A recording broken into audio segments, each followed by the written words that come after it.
মল্লিকা আগে চন্দর কলেজে একসাথে পড়ত। তখন তাদের মধ্যে গভীর প্রেম ছিল, কিন্তু ভুল বোঝাবুঝি, পরিবারে ঝামেলা আর অহংকারের কারণে সম্পর্কটা ভেঙে যায়। দুজনেই আলাদা পথে হাঁটতে থাকে। চন্দর চাকরি নিয়ে শহরে, আর মল্লিকা তার নিজের পড়াশোনা আর স্বপ্ন নিয়ে ব্যস্ত। কিন্তু হৃদয়ের কথা লুকানো যায় না।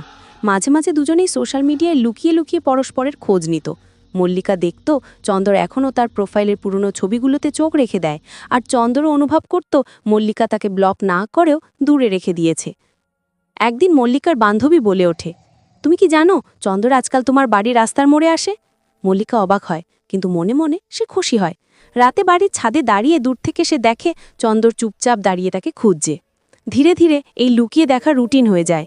মল্লিকা জানালার ফাঁক দিয়ে চন্দরকে দেখত, আর চন্দর মোড়ের বাতির নিচে অপেক্ষা করত। তারা একে অপরের চোখে সব কথা বলে নিত, কিন্তু মুখে কিছু বলতো না।